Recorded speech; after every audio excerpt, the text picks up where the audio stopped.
अब पढ़ाई नहीं रुकेगी कि हमारे ऑनलाइन लर्निंग प्लेटफॉर्म पर आज हम कक्षा छठवीं के विज्ञान विषय की एक और बेहतरीन लर्निंग लेकर उपस्थित हैं। आज की हमारी विज्ञान विषय की एक्सपर्ट माननीय निर्मला भागवत मैम है। आज हम कक्षा छठवीं के विज्ञान के अध्याय हमारे चारों ओर वायु इस टॉपिक पे बहुत ही विस्तार पूर्वक और बहुत ही बेहतरीन चर्चा करना जा रहे हैं। हम अपनी चर्चा को शुरू करें इसके पहले मैं प्रमोद श्रीवास्तव आज की हमारी विज्ञान विषय की एक्सपर्ट माननीय निर्मला भागवत मैम एवं विषय को जानने के जिज्ञासु आप सभी विद्यार्थियों का एवं उनके शिक्षकों का भावभीना स्वागत करता हूं। अब पढ़ाई नहीं रुकेगी के स्लोगन के साथ आइए बहुत ही विस्तार पूर्वक हम चर्चा करें हमारे चारों ओर वायु के टॉपिक पर और इसके लिए सम्मान के साथ आमंत्रित हैं माननीय Nirmala Bhagwat ma'am. Thank you sir. नमस्कार सभी को। बच्चों, आज हम क्लास 6 का चैप्टर नंबर 15 हमारे चारों ओर वायु ये पढ़ने जा रहे हैं। तो सबसे पहले ये देखिए, ये क्या है, पहचान गए ना? तो बताइए ये किससे चलती है? बिल्कुल सही, इसको कौन घुमाता है? वायु। ठीक है, तो बच्चों आपने वायु को कभी देखा है क्या? नहीं देखा है ना, वायु को हमने कभी नहीं देखा, लेकिन हम वायु की उपस्थिति को कई तरीकों से अनुभव करते हैं, है ना। जब हम पेड़ों की पत्तियां खड़खड़ाती हैं, कपड़े जो तार में सूखते हुए हिलते हैं, बच्चे हवा क्या होती है, आज हम आपको ये हवा खिलाते हैं। आप कहोगे मैडम आप ये क्या कह रही हो? तो चलिए, आपको विश्वास नहीं होता ना, हम इस चैप्टर में खुद देखेंगे कि हम बात करेंगे कि बच्चों आपको हमारे बीच में और हवा क्या संबंध है ना। अब हम कहेंगे कि हम और आपके बीच में आपको हवा नजर आ रही क्या? नहीं, आप कहोगे नहीं। तो जब हमारे बाल हवा में उड़ते हैं, कपड़े हिलते हैं, पत्ते हिलते हैं, तब हमको पता चलता है कि हवा है। आज हम इन सब पर ही चर्चा करेंगे। हवा गैस के फॉर्म में होती है, हमें दिखाई नहीं देती, लेकिन जब एक छोटा सा पेपर का टुकड़ा रखेंगे, ये हमने पेपर का टुकड़ा लेके फूंक मारी तो ये पेपर उड़ गया, इससे हमको पता चलता है कि हवा है ना। तो आपको अच्छे से पता चल गया कि हवा के बहने से तो आपको ये पता है कि आपकी पतंग भी उड़ती है ना। हवा चलती जब भी आपकी पतंग उड़ती है, आपने पतंग भी उड़ाई होगी। तो बच्चों, एयर जब एक जगह से दूसरी जगह मूव करती है तो उसे हम विंड कहते हैं। विंड यानी जब वायु गतिशील होती है उसको हम पवन कहते हैं। ठीक है, जो बहुत तेजी से धूल मिट्टी उड़ाती हुई चलती है उसे क्या कहते हैं? तूफान। ठीक है, तूफानों के समय वायु बहुत तेजी से चलती है और कभी कभी तो ये पेड़ों को उखाड़ भी देती है तथा छतों के ऊपरी हिस्सों को क्या करती है कि उड़ाकर ले जाती है। बच्चों, हमारी पृथ्वी के चारों तरफ एक लेयर है वायु की, ये सिर्फ पृथ्वी पर पाई जाती है, इसलिए पृथ्वी पर जीवन है। अर्थ पर ऐसी कौन सी चीज है, हम आपसे पूछते हैं, जीने के लिए बहुत जरूरी है? तो आप कहोगे भोजन तो नहीं, पानी तो नहीं, है ना। भोजन और पानी के बिना तो हम कुछ समय तक जीवित रह सकते हैं, लेकिन वायु के बिना हम जीवित नहीं रह सकते। वायु जो है वो जीवनदायिनी है। अब क्या वायु हमारे चारों ओर हर जगह उपस्थित है? बच्चों, हम अपनी मुट्ठी बंद करें, इसके अंदर क्या है? कुछ नहीं। आपको पता लगाने के लिए एक क्रियाकलाप करना पड़ेगा, है ना। हम आपको बताते हैं कि हम क्या करेंगे। एक खाली बोतल लेंगे, वास्तव में खाली है या नहीं, इसके अंदर कुछ है, इसे हम उल्टा करेंगे और पानी से भरी हुई बाल्टी में हम डुबोएंगे। आप बोतल को ध्यान से देखिए, क्या पानी बोतल के अंदर प्रवेश करता है? अब बोतल को हम एक्टिविटी करके दिखाते हैं आपको।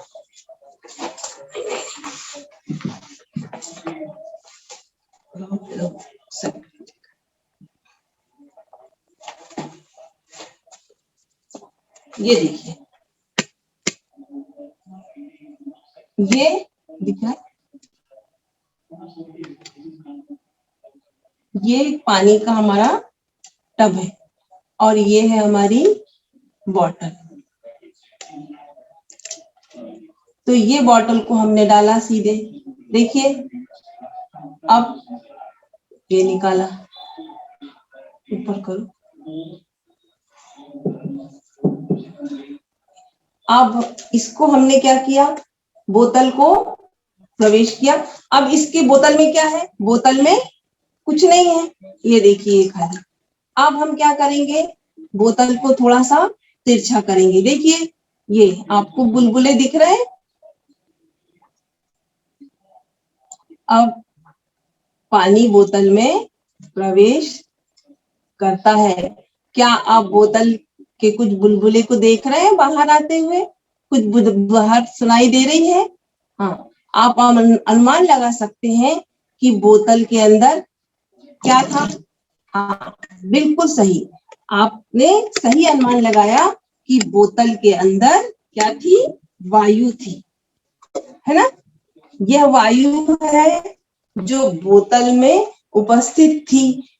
बोतल किसी भी तरह से खाली नहीं थी, वास्तव में उसे उलटने पर यह पूरी तरह से वायु से भरी थी। इसलिए आप देखते हैं कि जब बोतल उल्टी स्थिति में होती है तो क्या होता है, पानी बोतल में प्रवेश नहीं करता, क्योंकि वायु के निकलने के लिए कोई जगह नहीं होती। जब हम बोतल को तिरछा करते, देखा ना आपने, बोतल को हमने थोड़ा तिरछा करते हैं तो बुलबुलों के रूप में बाहर आती है। वायु के निकलने से खाली जो वायु निकल गई तो वो खाली जो भाग था उसमें क्या भर गया, पानी भर गया, है ना। अब यह क्रियाकलाप दर्शाता है कि वायु स्थान घेरती है। यह बोतल में पूरे स्थान में भर जाती है। इसलिए हम ये कह सकते हैं कि वायु जो है हमारे चारों ओर उपस्थित है। ठीक है, तो अब आपको ये पता है कि हमारी पृथ्वी जो है एक पतली परत से घिरी हुई है। दिखाती हूँ मैं आपको, ये हमारी पृथ्वी है, ये एक पतली परत से घिरी हुई। इस परत का विस्तार पृथ्वी की सतह से कई किलोमीटर तक है। इसे हम क्या कहते हैं, इसे वायुमंडल कहते हैं। एटमॉस्फेयर की बात करते हैं तो हम डिटेल में समझेंगे कि समुद्र तल से लगभग 120 किलोमीटर ऊपर तक जाता है एटमॉस्फेयर। बच्चों हम यहाँ बहुत अच्छा एक एग्जाम्पल देते हैं आपको, ये आपको हमेशा याद रहेगा। देखेंगे आप क्या होता है, यहाँ हमने एक चित्र बनाया है। यहाँ पे है एक पहाड़ पे, ये देख रहे हैं, हाँ इसको आप देखो और अच्छे से समझना। ये पहाड़ है और ये जमीन है और एक यहाँ पर पानी है। इसमें एक इंसान है, पहाड़ पर एक इंसान है, जमीन पर एक इंसान है और पानी में एक इंसान तैर रहा है।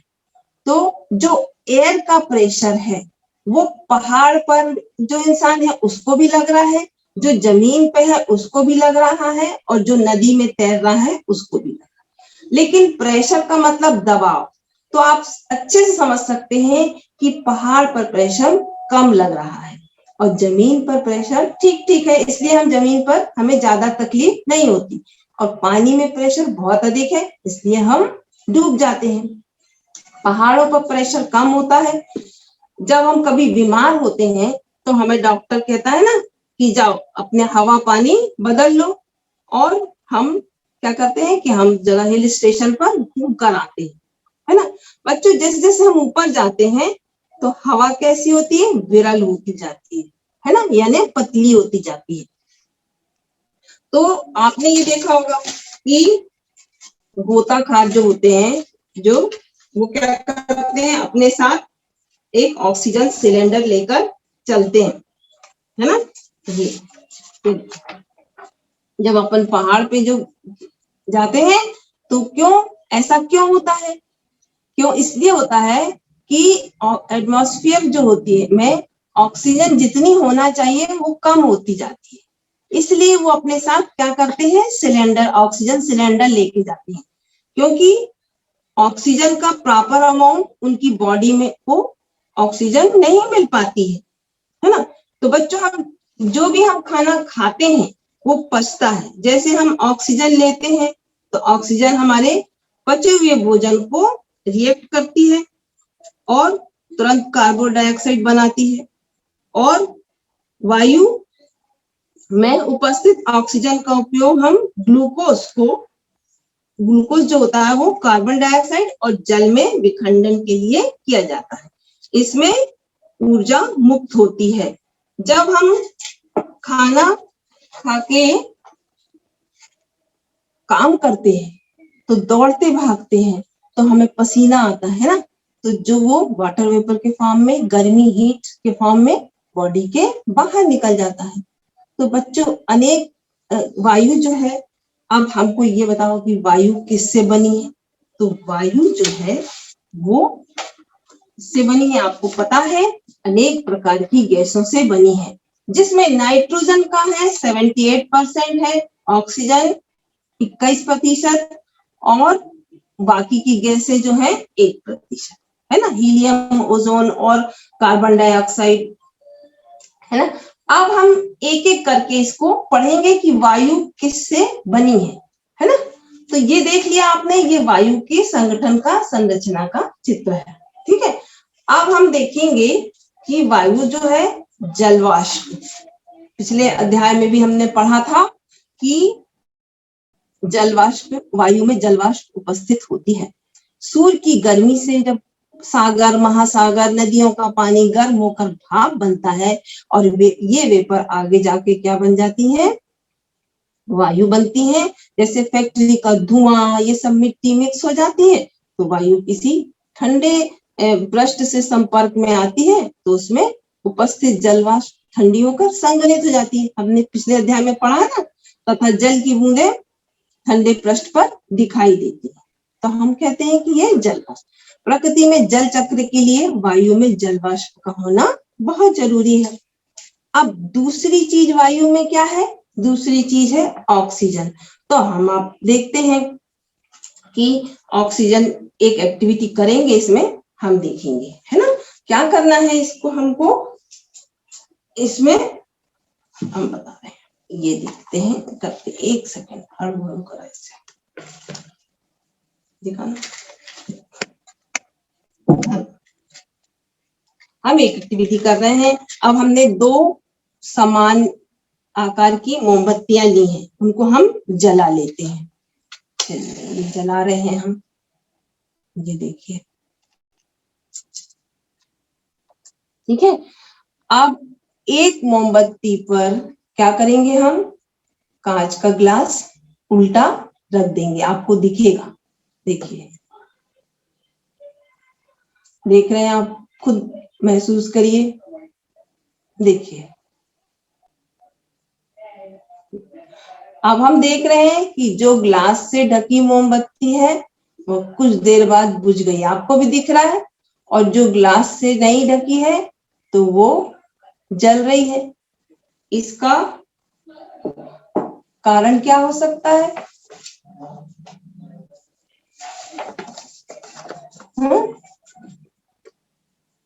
इसका कारण क्या हो सकता है, विचार करिए। ऐसा क्यों होता है?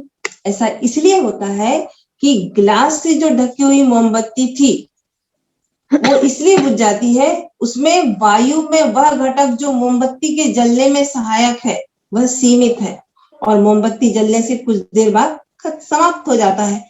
जबकि दूसरी मोमबत्ती, लगातार दूसरी मोमबत्ती को वायु मिल रही है तो वो जलती रहती है, और वायु का वह घटक कौन सा है, आपको पता है कि जलने में सहायक है, वह घटक है ऑक्सीजन।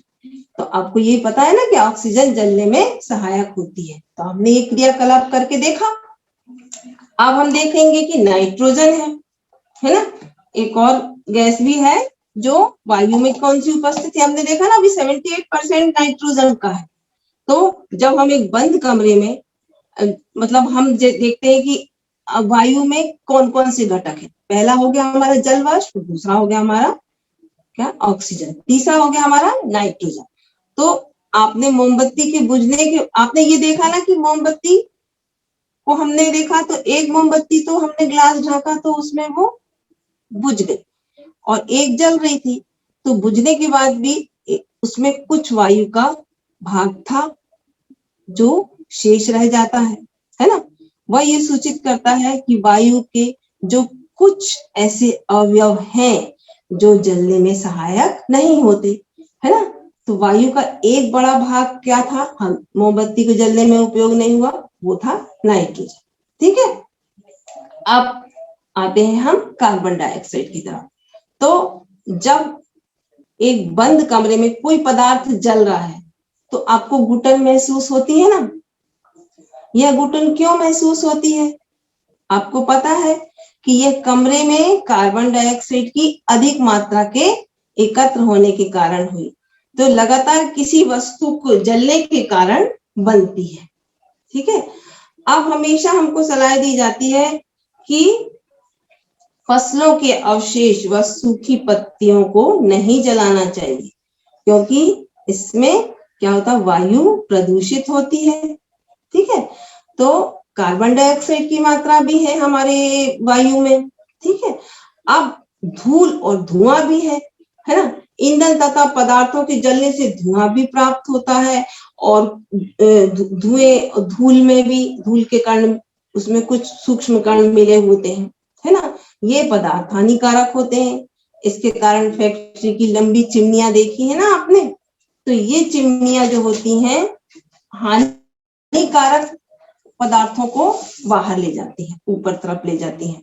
आजकल बड़ी बड़ी ऊंची ऊंची चिमनियां बना दी हैं, तो ये हमारी नाक से तो दूर ले जाती है, लेकिन जो आकाश में पक्षी उड़ रहे हैं उनके बिल्कुल नजदीक हो जाती है।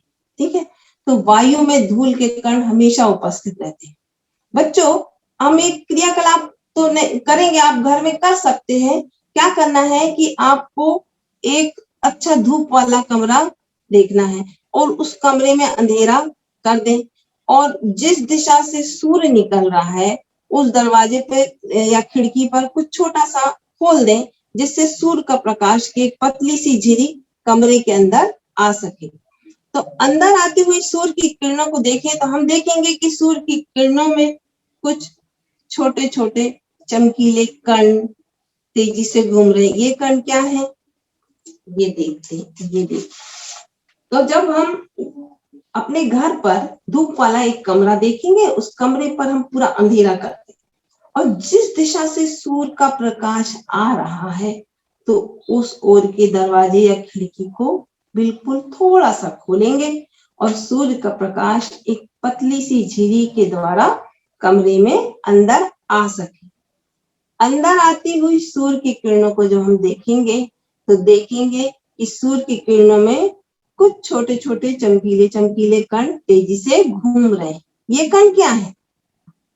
ये बहुत अधिक सर्दियों में अपने पेड़ की जब आपने पत्तियों को देखा होगा तो छन छन कर आती हुई जो धूप की किरणें दिखाई देती है ना, उसमें भी धूल के कण दिखाई देते हैं, है ना। तो इस प्रकार आप अच्छे से समझ गए होंगे कि वायु में धूल के कण भी उपस्थित होते हैं। जब हम नाक से सांस लेते हैं तो हम वायु को अंदर लेते हैं, है ना। तो धूल के कणों को श्वसन तंत्र में जाने से रोकने के लिए हमारी नाक में छोटे छोटे बाल संरचना है और श्लेष्मा उपस्थित होती है ना। तो ये आपको याद होगा कि जब हम बचपन में अपने आपके पेरेंट्स ये डांटते हैं कि अरे मुंह से सांस मत लो, क्यों? क्योंकि हानिकारक धूल, हानिकारक कण हमारे सब अंदर चले जाएंगे, है ना। तो इससे हम निष्कर्ष निकालते हैं कि वायु में कुछ धूल, जलवाष्प, धूल के कण विद्यमान होते हैं, है ना। वायु में नाइट्रोजन, कार्बन डाइऑक्साइड और अन्य गैसों का मिश्रण होता है ना। तो आपने देखा कि वायु में कितने कण उपस्थित होते हैं। ठीक है, अब हम देखेंगे कि 6, तो हम ये देखते हैं कि आपने देख लिया धूल के कण, मिट्टी के कण, ये सब देख लिया है ना। तो कार्बन डाइऑक्साइड भी है, वायु में नाइट्रोजन, कार्बन डाइऑक्साइड और छोटी बहुत सी मात्रा में धूल के कण और मिट्टी के कण होते हैं। ठीक है, तो अब हम देखेंगे कि जो मिट्टी के अंदर पानी में रहने वाले जीव, पौधों को ऑक्सीजन कैसे मिल पाती है। बच्चों, आपने कभी चाय बनाते समय देखा होगा, पानी उबलते समय पात्र के अंदर सतह को ध्यान से देखेंगे, ये देखिए, तो पाएंगे कि छोटे छोटे बुलबुले दिखते हैं। ये बुलबुले पानी में घुली हुई वायु के कारण बनते हैं। जब हम पानी गर्म करते हैं तो घुली हुई वायु बुलबुलों के रूप में बाहर निकलती है। इसको ध्यान से है ना। और जब पानी को हम गर्म करते हैं तो पानी वाष्पन में परिवर्तित हो जाता है। आपने कभी चाय बनाई होगी ना, तो जब हम चाय बनाते हैं, चाय बनाने के पहले पानी में इसी प्रकार के देखना आप बुलबुले दिखाई देते हैं। ठीक है, तो जब हम बहुत अधिक गर्म करते हैं तो वो पानी जो है कार्य में परिवर्तित हो जाता है, वाष्प में परिवर्तित। तो बच्चों, जो जीव पानी में रहते हैं वे श्वसन के लिए पानी और ऑक्सीजन का उपयोग करते हैं, और जो जीव गहरी मिट्टी में रहते हैं उन्हें भी सांस लेने के लिए ऑक्सीजन की आवश्यकता पड़ती है। तो ये सभी श्वसन के लिए आवश्यक वायु कहाँ से प्राप्त करते हैं। यहाँ हम एक क्रियाकलाप के द्वारा आपको समझाते हैं कि जो मिट्टी में रहने वाले जीव जंतु और मिट्टी में रहने वाले सूक्ष्म जीव ये कैसे ऑक्सीजन लेते हैं। तो हम एक बीकर है हमारे पास, ये देख, इस बीकर में थोड़ा सा ये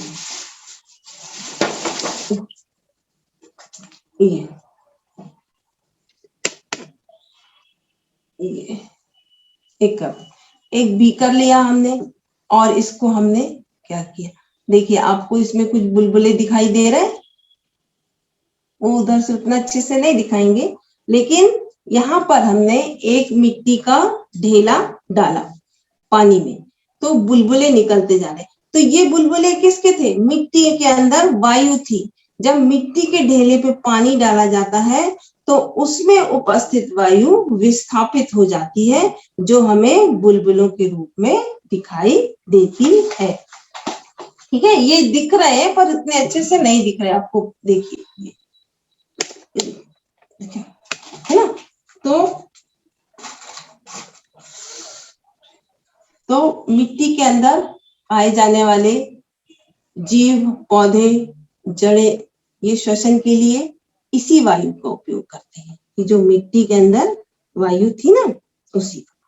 तो जो हमने देखा कि मिट्टी के गहरी जो जीव है गहरी मिट्टी के अंदर रहते हैं, बहुत से छोटे से मांद में रहते हैं, जैसे सांप और ये क्या बोलते हैं केचुए, सांप, ये जो गहरी मिट्टी के अंदर बहुत सी मांद या छिद्र बनाकर रहते हैं। तो इन छिद्रों के द्वारा तो वायु अंदर प्रवेश कर जाती है ना, और उनको उपलब्ध होती है, वायु उपलब्ध होती है। लेकिन जब भारी वर्षा हो जाती है तो जब इन छिद्रों में पानी भर जाता है, ऐसी स्थिति में ये क्या होता है कि जब भी आपने देखा होगा कि बारिश के दिनों में क्या होता है कि सांप बिच्छू बाहर निकल आते हैं, क्यों, है ना। तो क्या होता है, ये इसलिए बाहर निकल आते हैं क्योंकि इनके इसमें पानी घुस जाता है, और वो अंदर रहने वाले जीवों को सांस लेने के लिए उनको बाहर आना पड़ता है ना। यही कारण है केंचुए भारी वर्षा के समय जमीन से बाहर आते हैं। क्या आपने कभी सोचा है कि सारे जीवों को ऑक्सीजन का उपयोग करने के बावजूद वायुमंडल में ऑक्सीजन समाप्त क्यों नहीं होती? तो वायुमंडल में ऑक्सीजन को प्रतिस्थापित कौन करता है, बताइए। चलो हम देखते हैं। बच्चों, अपने अध्याय 7 में प्रकाश संश्लेषण के बारे में पढ़ चुके हैं। इस प्रक्रिया में पौधे अपना भोजन स्वयं बनाते। कैसे?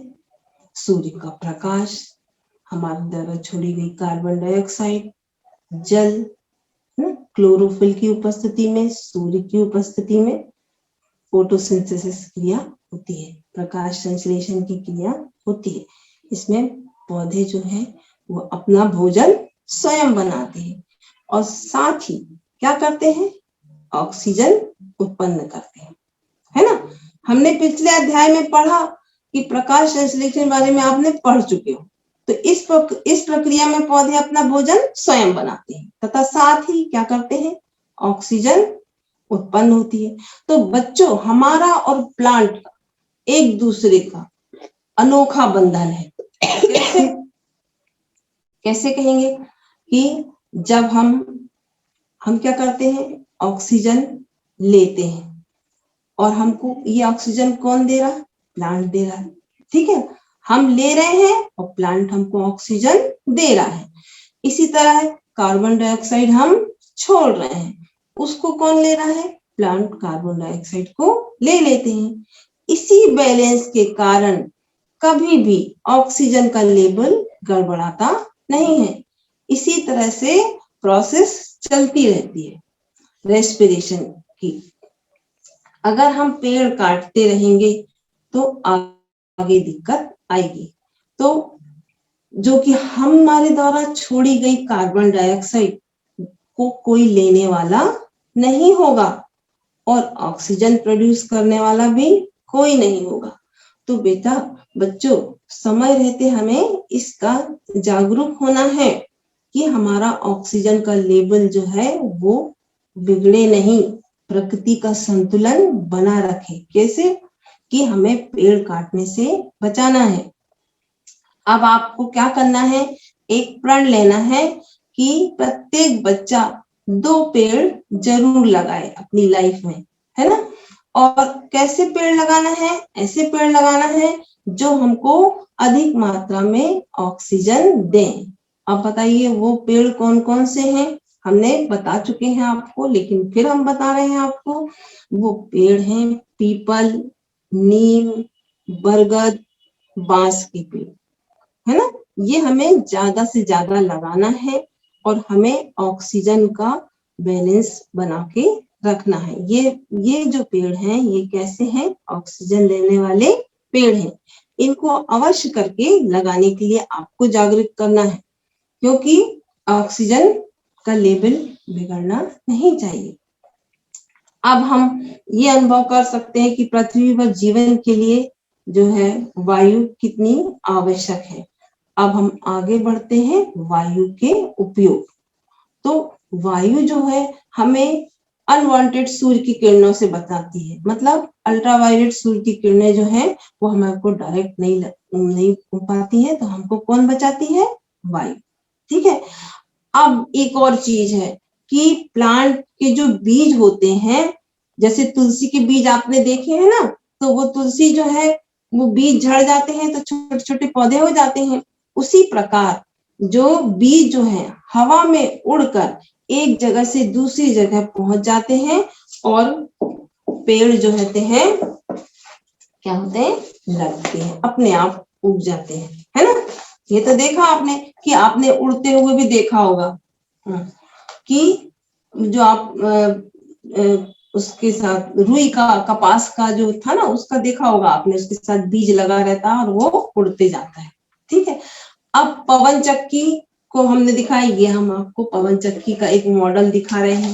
देखिए ये हवा चलती है तो ये पवन चक्की, देख लीजिए अच्छे से। पवन चक्की जो है वो कौन घुमाता है? वायु घुमाती है ये, है ना। और पवन चक्की के उपयोग ट्यूबवेल से क्या करता है? पानी निकालना। आटा चक्की को चलाने का काम होता है। पवन चक्की से विद्युत भी उत्पन्न होता है। देखा, ये मॉडल था। ठीक है। अब पक्षियों को उड़ने के लिए भी हवा चाहिए, है ना। और ऑक्सीजन का उपयोग और कहाँ होता है? ऑक्सीजन का उपयोग होता है हॉस्पिटल में भी होता है ना। वायु में ऑक्सीजन है तो ऑक्सीजन का उपयोग हो रहा है ना। जल चक्र में वायु एक बहुत महत्वपूर्ण भूमिका निभाती है। अब नावों को खेने का काम कौन करता है? वायु। ग्लाइडर, पैराशूट तथा हवाई जहाज को चलने में भी सहायता कौन करता है? वायु। तो ये वायु के उपयोग हुए ना। पवन चक्की हो गई, चक्की से क्या था भाई? चक्की से ट्यूबवेल भी चल रहा है, चक्की से आटा चक्की से पिस रहा है, और आटा चक्की चलाने में भी काम हो रहा है, और विद्युत भी उत्पन्न कर रही है ना। और फिर पक्षियों को उड़ने के लिए तो जरूरत है। फिर अब हम हवा को टायरों में भरते हैं ताकि हमारा वाहन अच्छी तरह चल सके। हम जो बोलते हैं वो आवाज वेव करके आपके कानों तक पहुंचती है। यदि हवा नहीं होती तो हमारे भी आवाज भी एक जगह से दूसरी जगह नहीं जाती। ठीक है। तो हम जो बांसुरी बजाते हैं, हारमोनियम बजाते हैं, उनमें से हवा जो है ये देखो, है ना। हम बोलते हैं तो आवाज यहाँ से वहां हमारे वेव के तक, आपके कानों तक पहुंचती है। यदि हवा नहीं होती तो हमारी आवाज एक जगह से दूसरी जगह तक नहीं जाती, है ना। हवा जो बांसुरी बजाते हैं, हारमोनियम बजाते हैं, उसमें भी हवा भरते हैं, है ना।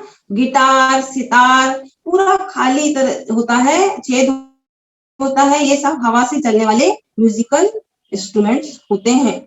माउथ ऑर्गन भी होता है ना। तो ये हमने देखा कि, और वायु में नाइट्रोजन का भी बहुत अधिक प्रतिशत भाग होता है। तो ये भाग भी जो है वो क्या है? फर्टिलाइजर। नाइट्रोजन भी फर्टिलाइजर के रूप में प्रयोग होती है। नाइट्रोजन का उपयोग हम क्या करते हैं कि हमारी खाद के ऊपर उसमें होता है डिब्बा बंद सामानों में पैक करने में भी नाइट्रोजन का प्रयोग होता है। तो ये थे, हमने किसके उपयोग पढ़े? वायु के उपयोग पढ़ लिए, है ना। अब आपने देख लिया कि हमारे लिए जो है वायु का कितना महत्वपूर्ण स्थान है। ठीक है। अब हम जैसे अब एक जैसे हम आपको बोलेंगे कि अगर प्रश्न आता है आपके पास कि सिद्ध करो कि वायु जलन में सहायक होती है, तो आप क्या करेंगे? जो हमने प्रैक्टिकल किया वही आप करके देखेंगे कि हम दो मोमबत्तियों को हमने रखा, एक को हमने जलाया और उसको हमने ग्लास से ढक दिया, और दूसरी जो है वो जलती रही। तो जिसको कि हमारी वायु में का ऑक्सीजन खत्म हो गया, तो वो हमारी मोमबत्ती क्या हो गई? बुझ गई, और दूसरी जो थी वो जलती गई। ठीक है। अब कहेंगे कि वायु जल में घुली होती है ना। कैसे? जो जल में जो जीव होते हैं जैसे मछली और वो, ये सब क्या करते हैं कि ये देखिए, ये जल में घुली हुई ऑक्सीजन लेते हैं। ये जल में घुली हुई वायु मछली है, और जलीय जंतु जो होते हैं वो जल में घुली हुई ऑक्सीजन लेते हैं। ठीक है। तो अब हम अगर एक प्रश्न आता है कि वायुमंडल में गैसों के आदान प्रदान में पौधे, जीव जंतु एक दूसरे की किस प्रकार सहायता करते हैं, तो हम क्या बोलेंगे कि हमारा अनोखा बंधन है। कैसा है कि हम जो कार्बन डाइऑक्साइड छोड़ते हैं वो कौन ले रहा है? पेड़ पौधे ले रहे हैं, और पेड़ पौधे हमको क्या दे रहे हैं? ऑक्सीजन दे रहे हैं, जो कि हमारे लिए जीवनदायिनी है। तो हमारा और उसका संबंध है ना, अनोखा बंधन। ठीक है। तो यदि ये पेड़ इसी तरह से अगर कटते रहे तो हमारे पर्यावरण में ऑक्सीजन की उपस्थिति क्या होगी, कम होगी, और किसकी उपस्थिति बढ़ जाएगी, कार्बन डाइऑक्साइड की उपस्थिति बढ़ जाएगी। जब कार्बन डाइऑक्साइड की उपस्थिति बढ़ेगी तो गर्मी बढ़ेगी और हमारा ग्लेशियर तो पिघल ही रहा है ना। तो हमको क्या करना है, सबसे इस पार्ट में ये हमको देखना है कि हमें ज्यादा से ज्यादा पेड़ लगाना है और प्रत्येक बच्चा 2 पेड़ जरूर लगाए अपनी लाइफ में। और वो पेड़ जो है वो कौन से होने चाहिए, ऑक्सीजन देने वाले होना चाहिए। तो ये पार्ट तो आप समझ गए होंगे और आपको अच्छे से समझ में आ गया होगा बच्चों। तो आप क्या करेंगे कि इसके क्वेश्चन आंसर पार्ट के कर लेंगे कि वायु के संघटक क्या है। तो आप बता सकते हैं कि वायु के संघटक क्या है। वायु के संघटक में नाइट्रोजन 78%, ऑक्सीजन 21% और 1% जो है अन्य गैसें हैं, उसमें कार्बन डाइऑक्साइड की मात्रा भी है। बन गया।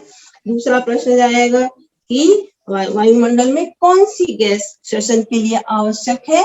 तो वायुमंडल में कौन सी गैस आवश्यक है, ऑक्सीजन गैस आवश्यक है। ठीक है।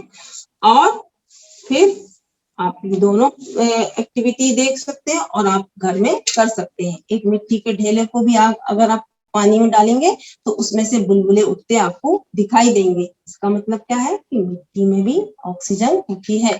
जो मिट्टी में रहने वाले जीव है वो उसमें से भी ऑक्सीजन लेते हैं और फिर ठीक है। तो ये हमारा पार्ट यही खत्म होता है। आप इसके प्रश्न उत्तर कर लेंगे, आशा है। थैंक यू, नमस्ते।